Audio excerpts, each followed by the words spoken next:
Tracking, alerting, protecting. This is WKYT News at 4:30. A new scam targets small businesses. How you can avoid becoming a victim coming up. Militarization of law enforcement. It's been a big topic lately, and today, lawmakers here at the state capitol heard both sides of the issue. Southern Kentucky police have a warning for you about a scam where someone is claiming to be from AEP. WKYT News at 4:30 starts now. Good afternoon. Sam Dick and Jennifer Palumbo reporting. An international scam targeting small businesses. The Better Business Bureau tells WKYT the scammers pose as representatives from the Yellow Pages and send invoices to companies for advertising they never placed. Whitney Wetzel has been tracking the scam and tells you what to look out for. It's our top story at 4:30.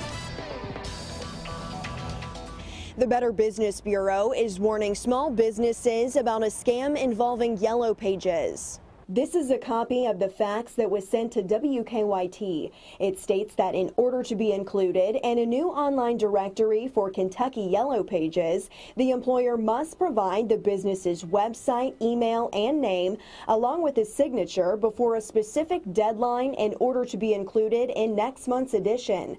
In large print, the form states that it's not a bill, but in fine print, it shows that by signing and returning this form, the business would be agreeing to pay $1,188 for 2 years. The publisher, Open Business Directory, is based out of Boston, Massachusetts. They received an F on the BBB rating system, along with hundreds of complaints.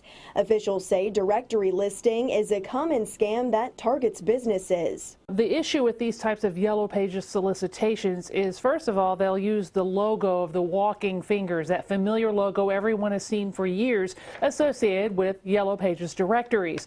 This logo is not copyrighted, therefore any company can use it, and that's where the confusion lies. BBB officials say if an out-of-state company is claiming to be with the local Yellow Pages, that's a red flag right there. But even if it is an in-state address, you should still do some research and make sure it is the correct Yellow Page company that you want. In Lexington, Whitney Wetzel, WKYT. The Federal Trade Commission's website says directory listings are one of 5 most common ways that scammers target businesses.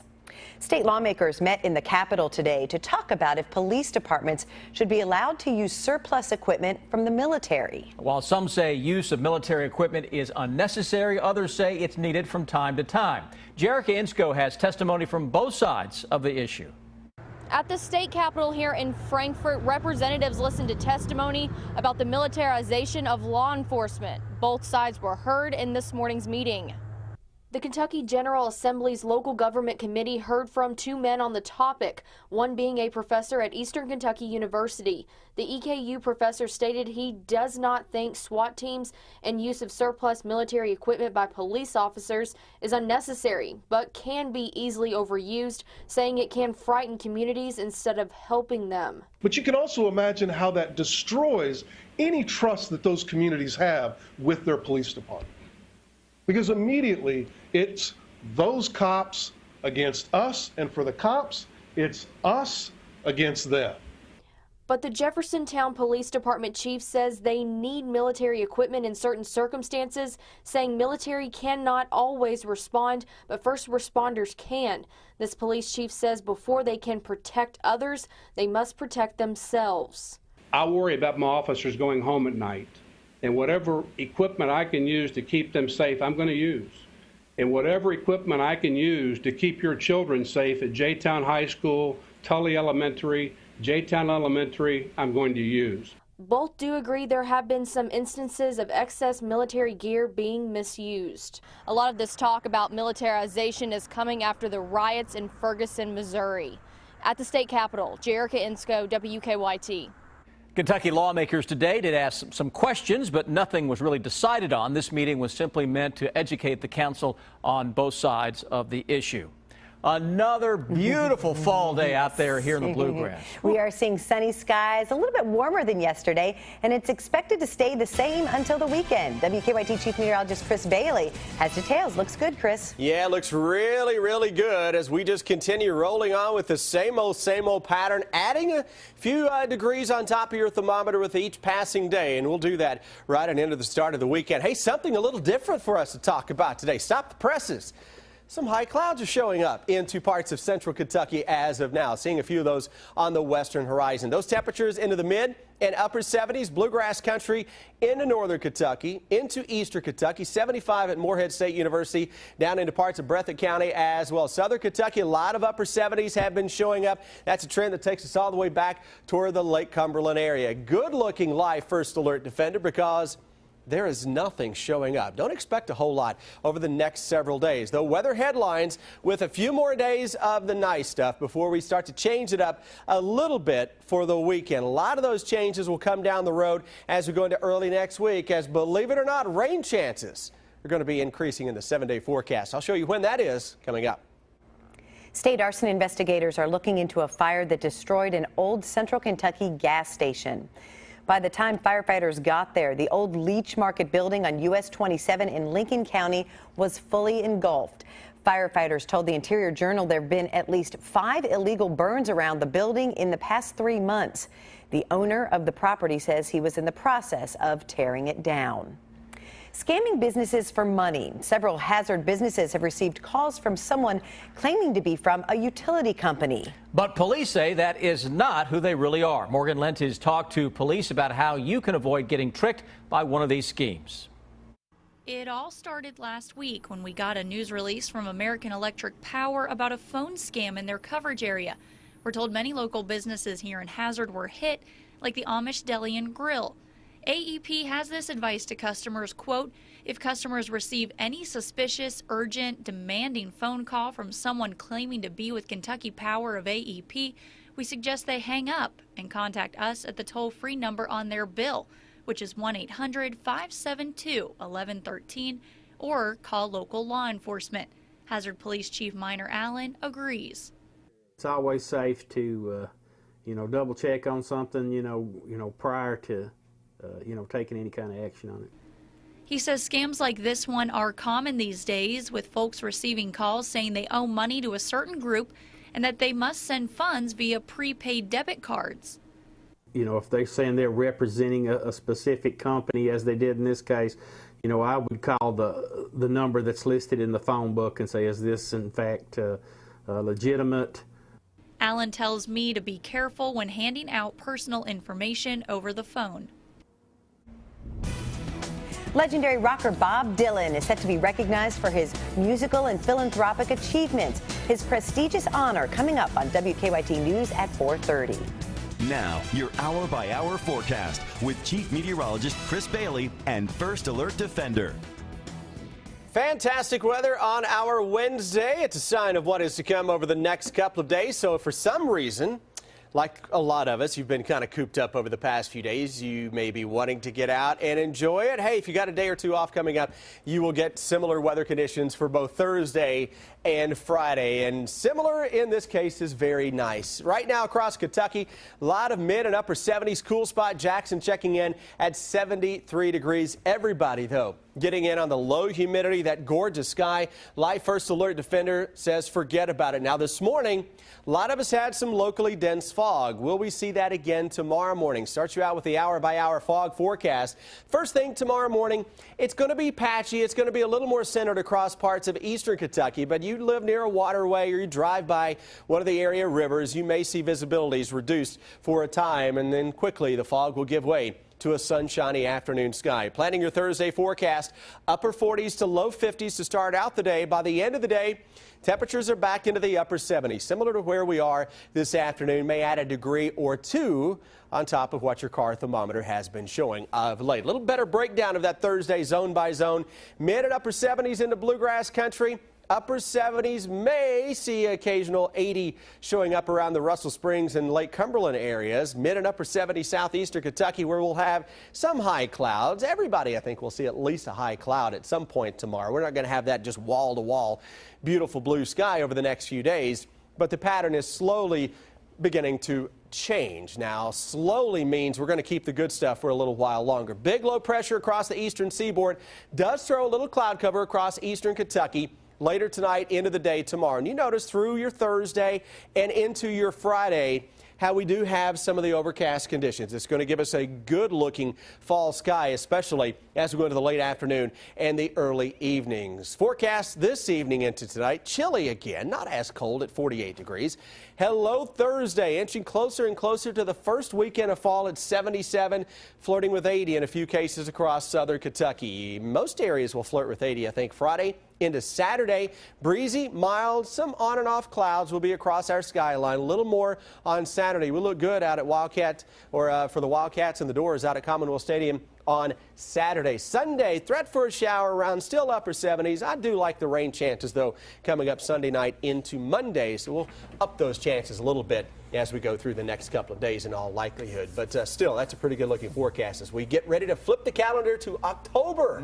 Wow. September, we hardly know yet. Already seen a little bit of the leaves changing, too. Seeing some early color this year. We started noticing a little bit a couple of weeks ago in our live sky cam out back, so maybe that's a sign of a very vibrant fall foliage season. Okay. Fingers crossed. We'll see. Thank you, Chris. All right. Miss America admits she was kicked out of her college sorority after a hazing scandal. Details coming up on WKYT News at 4:30. We are out and about at Lafayette High School today with the Lafayette Drama Department preparing for their production of 12 Angry Men. A preview when we return here on WKYT. 12 Angry Men, a play from the 1950s, centers around a jury deliberating a young man's fate. The drama department at Lafayette High School brings the classic to life this weekend. Deanne Stevens is out and about in Lexington with more. Hi, Deanne.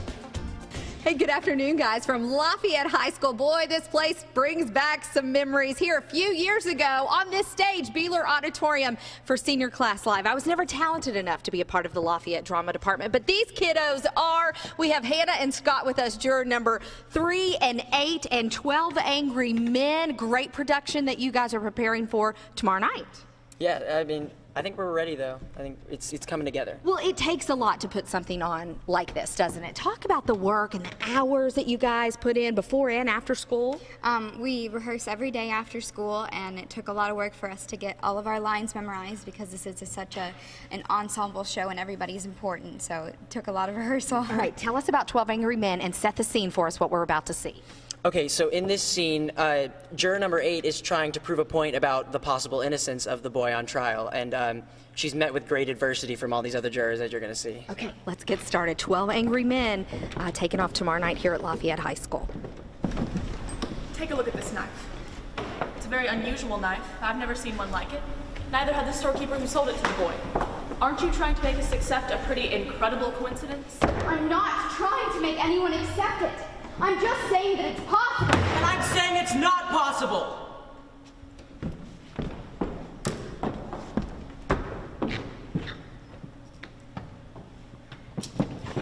What is this? What is this? What is this? What are you trying to do? Quiet! You're talking quiet! Where did you get it?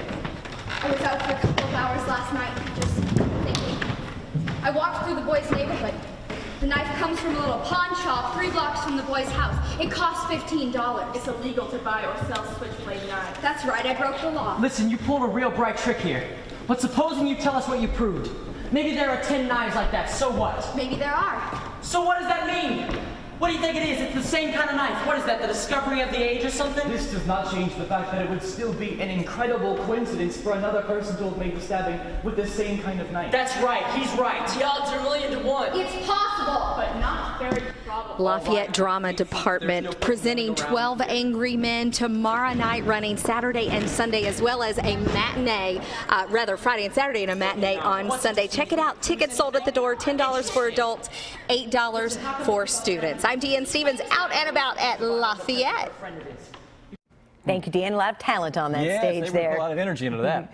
Well, two major pieces of Robin Williams memorabilia are going up for auction. Suzanne Marquez has that and more in today's Eye on Entertainment.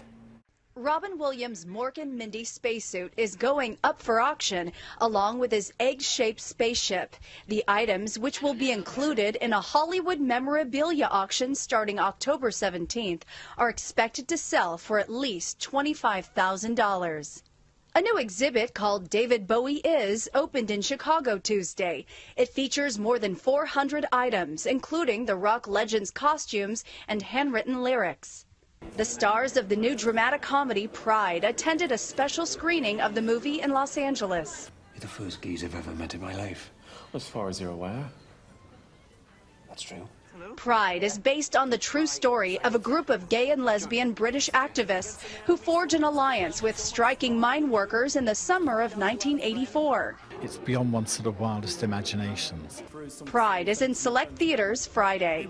Hey, Mr. Tambourine Man, play a song for me. Bob Dylan has been named the 2015 MusiCares Person of the Year for his lasting contributions to American culture. Dylan will be presented the award on February 6th, 2 days before the Grammy Awards air live on CBS. That's your Eye on Entertainment. Suzanne Marquez, CBS News, Los Angeles. It turns out a threat to release nude photos of Harry Potter star Emma Watson is an elaborate hoax. Just days after Watson made a passionate speech for gender equality, someone threatened to release nude photos of her. Business Insider reported a 4chan user posted a link to this countdown, hinting that the Harry Potter actress could be the next star to have personal photos leaked on the internet. There is no evidence the photos actually exist. Good news for Breaking Bad fans desperate for a glimpse of the show's spinoff, Better Call Saul. AMC has released a new clip of the highly anticipated drama featuring Saul Goodman in the courtroom. I bet if we were in church right now, I'd get a big amen. The fans also got a hint about what's in store for the character when a billboard for the series was erected in Albuquerque in July for filming purposes. The sign featured a phone number, which, when dialed, played a message from Goodman's law office. Better Call Saul is set to premiere in February. The new Miss America confirms she was ousted from her sorority at Hofstra University for hazing. Kira Kazantsev says she was hazed by the Sisters of Alpha Phi and that she was brought up through the organization believing it was appropriate behavior. A report claims pledges were called names, criticized over their appearance, and made to perform physically difficult tasks to the point of exhaustion. Kazantsev, who is from New York, denies the hazing went that far. A California farmer hitting gold with his harvest of pumpkins, resembling some spooky Halloween characters. We'll take a look after our break. We are living the life. I mean, the weather out there, I think, is just about close to perfect. It absolutely is. And Chris, we are actually seeing something today, though, that we haven't seen in a little while. There's some clouds in the sky. Yeah, a few clouds into parts of central and western Kentucky, especially. Now, those are high, thin ice crystal clouds. They're way, way up there. Not going to cause us any problems, but overall, good-looking view yet again throughout the region. Start you out with a cam from southern Kentucky. How about you, Corbin? Along Interstate 75, looking good across that part of the world. A little farther to the north into Madison County. We're looking north out of Richmond toward the city of Lexington, and in the distance, we're seeing a few of those high, thin clouds that are out there. Live First Alert Defender says even with a little bit of high cloud cover, really nothing that is going to show up at any point over the next couple of days. Once we get deeper into the weekend, yeah, our rain chances are going to start to increase a little bit, but I think it's more toward early next week that we'll track some bigger rains into town, and I'll do just that coming up a little later on. Right now, let's get a check on traffic. Here's Officer Don. Collision at Clays Mill and Man o' War. That is an injury crash in the middle of the intersection. So it blocks pretty much all the way around right now. They're working on clearing it out. That's Clays Mill and Man o' War. Still have a lane closure, too. That closure is on High Street at Lexington Avenue because of a water main break. Now back to you in the studio. Thanks, Don. To become a WKYT Live driver and download the Waze app, go to WKYT.com. Under the News tab, click on Traffic for more information.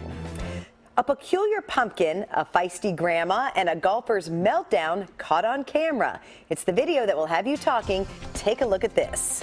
A California farmer using some unique technology to create pumpkins that resemble spooky Halloween figures. The farm's owner has coined them Pumpkinstein. They're 100% naturally and organically grown. The frightening fruit has been growing in fruit molds since March and attracting buyers from around the world. It's taken almost 4 years of trial and error to find the best way to grow the pumpkins within the mold.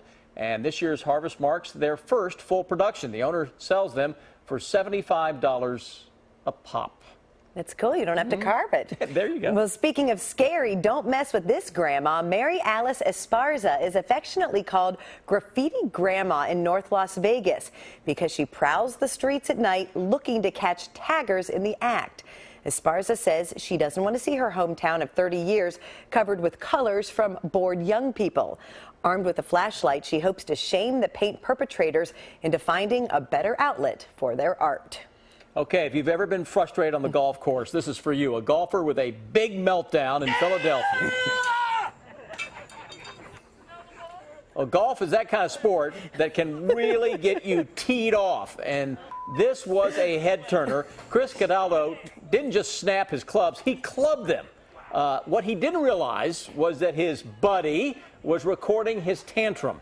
Normally, he's an above-average golfer, but at a tournament near Philadelphia, he had a really bad couple of days. Look at him. He is hammering that thing. He apologized for his language. He figures he destroyed about $1,000 worth of clubs. That's an expensive temper tantrum. Oh, my goodness. He's had it for the day. Oh, he almost hit somebody over the poor guy in a wheelchair. All right.